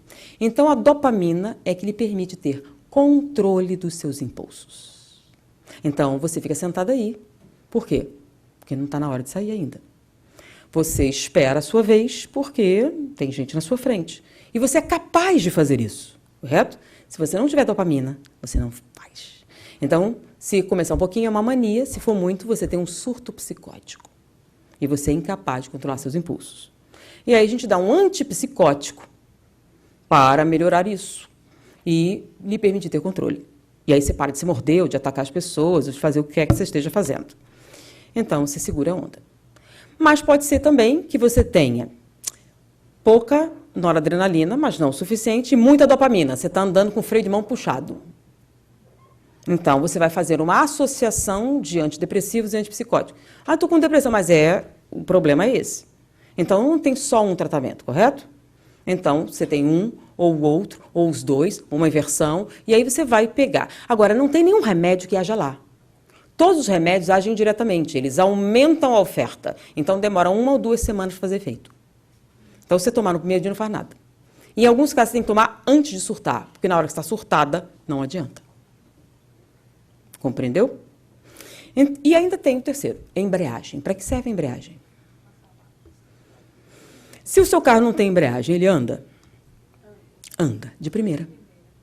Não passa a segunda. Então, o papel da embreagem é da serotonina. O que acontece quando falta serotonina? Você pode andar, você pode fazer tudo. Mas por que deveria? Por que faria? Você não tem vontade, você não tem desejo, você não vê motivo. Porque a serotonina é o que te permite sentir prazer, alegria com as coisas. Então, Você está com deficiência de serotonina, está com fome. Qual a coisa mais próxima que tire a dor? Fígado cru. Você come.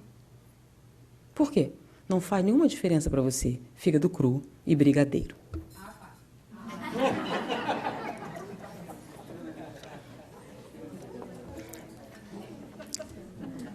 Porque o que faz o brigadeiro ser diferente de outra coisa é o prazer que você sente em comer. Se você tem uma deficiência grave de serotonina, você não sente. Então, olha só a situação. Você teve um bebê lindo, com o seu marido amoroso, na sua casa chique, e alguém vai visitar você. Que felicidade, que casal lindo, que bebê fofo. Você está tão feliz, né? E você sabe a resposta adequada. Você sorri, tanto certo, você foi muito bem educada e adestrada, e faz. E aí, um mês depois, você soube que a pessoa se matou. Por quê? Ela estava tão bem. O bebê estava direitinho. Ela não parecia deprimida, caída na cama, sem se arrumar, não. O problema é como ela se sente. Ela não sente nada. Ela não sente amor pelo seu bebê. Ela não sente coisa nenhuma.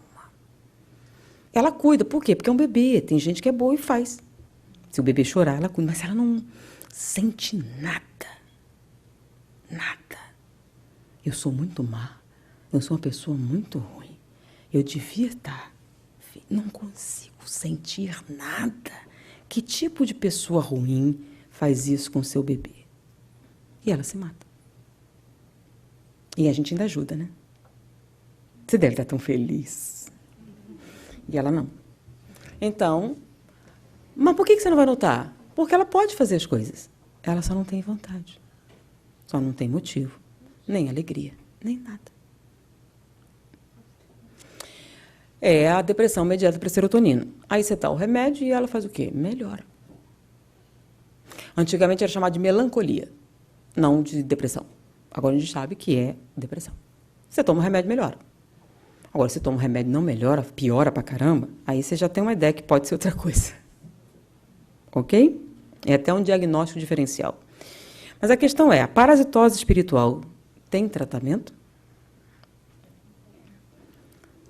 Lembra da ameba? Como é que a gente se livra da ameba? E faz alimentos seguros em água e vinagre, né? Então, uma das coisas muito antiga que a gente vê é na cabeça vazia o diabinho faz crochê. Já viram essa? Não há obsessor que resista a um tanque de roupa para lavar. Chama-se responsabilidade, trabalho. É o que dá defesas psíquicas, lembram? O negócio é que a gente trabalhou tanto, sofreu tanto, não quer que nossos filhos sofram. Você não quer que ele faça nada. Você quer só que ele seja feliz. Só que trabalho e dificuldade forjam o caráter.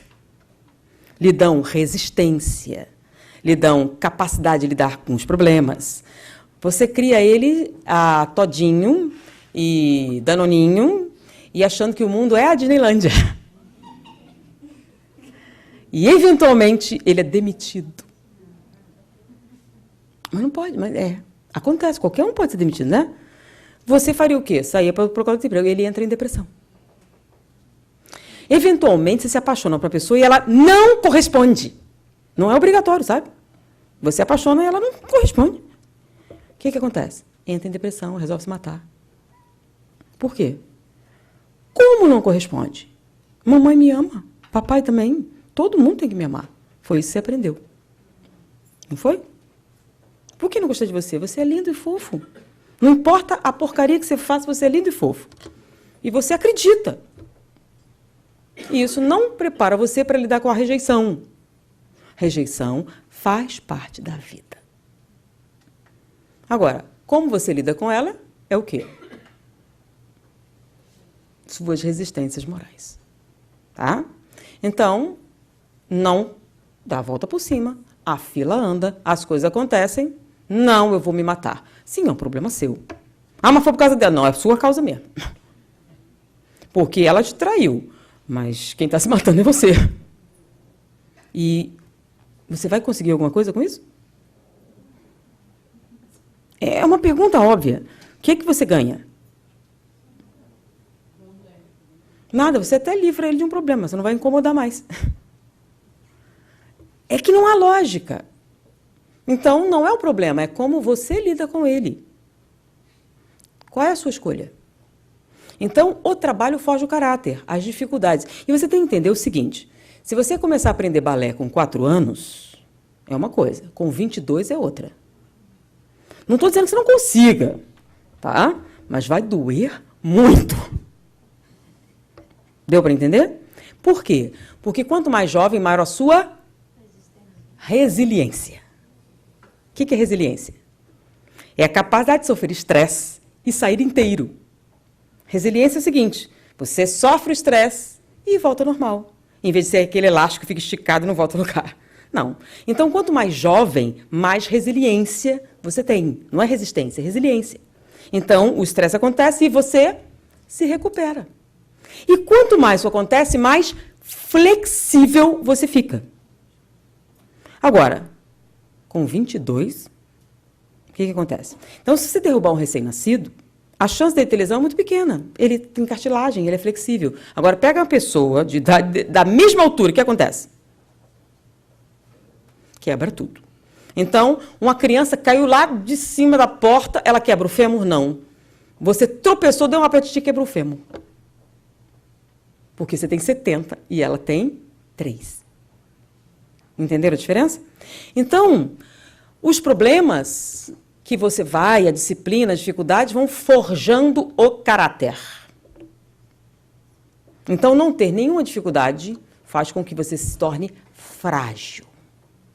E se quebra ao menor problema. Tá? E, é claro, você gera o problema principal da Espanha hoje, que é a geração Nini. Não sei se só da Espanha, mas a geração Nini é aquela. Ni estuda, ni trabalha. Vive a coisa dos pais até os 40 anos. E faz o quê? Oportunidade para os parasitas espirituais. Não tem nada na cabeça. Ela está totalmente vazia. O único trabalho que ele tem é prazer. Então, nada segura a onda. Então, quanto menos responsabilidade, quanto menos dificuldade, quanto menos trabalho, quanto menos ocupação, mais fácil fica. Então, isso não tem nada a ver com dinheiro que você tem ou condição social. Tem a ver com o desejo que você tem que seu filho seja feliz. Então, o que é que ajuda? Laborterapia. Esclarecimento. Como assim esclarecimento? A gente fala sobre drogas. Todo mundo sabe que são drogas, gente. Eu vou falar o que é cocaína. Vocês já sabem, todo mundo sabe. Não tem quem não saiba. O que você não sabe é como dizer não, sem perder prestígio. Isso você não sabe. Seus amigos todos, você não é homem, você não consegue, você está com medo. Você ensinou ele a fazer isso? Para você ter essa capacidade de dizer não, você tem que ter o quê? Autoconfiança. E a autoconfiança vem de onde? De ter certeza do que está fazendo. Você deu alguma certeza para ele? Não. Então, ele sabe de tudo, mas não tem coragem e faz. O problema é que faz algumas vezes e vicia. São entorpecentes, gente. São produtos químicos. E o objetivo por trás de oferecer é mercado, marketing. Tá? Então, alguém vai ter lucro com isso. Então, a pessoa vai fazer de propósito e vai fazer bem feito. Por quê? Porque dá retorno financeiro, gente. Qual é a coisa que dá mais retorno financeiro do que uma coisa que você quer muito e eu não preciso nem me esforçar para vender, você corre atrás de mim? Então, fala sério, não tem jeito. Enquanto tiver mercado, vai ter alguém para explorar. Então, se você não mostrar para a pessoa que é exploração, que é marketing, não vai adiantar. Isso só vem com esclarecimento, maturidade. Vou explicar uma coisa para vocês, né? Os experimentos sociológicos. Não fale com escritante. Aí, não adianta. Você acha que funcionou? Você explicou direito? É que nem a tentação, é um buraco bem fundo. Não é não? Você fala, cuidado com o tarado. Aí, como é um tarado? É alguém feio, horrível, perigoso. Mas aquele cara não parece tarado, igualzinho seu pai, muito parecido. Não pode ser um tarado, pode? Você explicou o que um tarado faz exatamente? Não, né? Não, não, para não tirar a inocência. Não, para não deixar ele perturbado. É melhor que ele seja pego. E aí você finge que não aconteceu, porque lidar com isso é muito terrível. Mas acontece. Tá? Eu conheci 3 numa enfermaria de pacientes terminais do vírus da AIDS. Um era professor primário, o outro era professor de natação num clube. Por quê? Porque tem muita criança lá. É assim que funciona. Fingir que não vai mudar nada. Então, você precisa prepará-los para a possibilidade. Então, laborterapia, esclarecimento. E se já aconteceu? É aí que entra a fluidoterapia. Ah, mas ele não toma passe.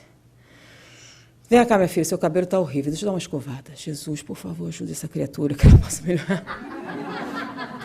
Tem que ser 100 vezes para brilhar. Bota no café, no suco, não estraga o fluido.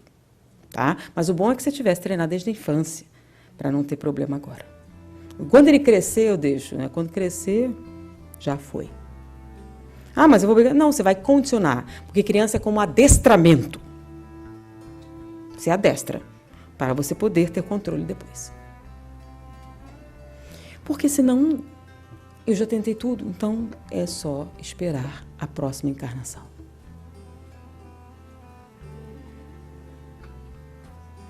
Porque a única defesa, nesse caso, é a profilaxia. Você ensinou seu filho a rezar?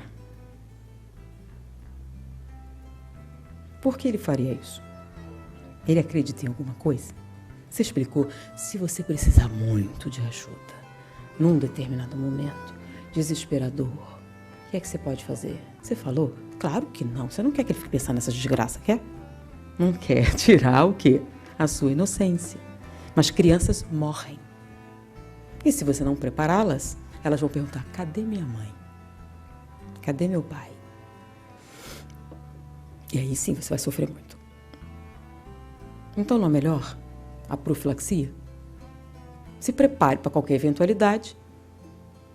Se o cara não vier, ótimo! Mas se vier, você já está preparado.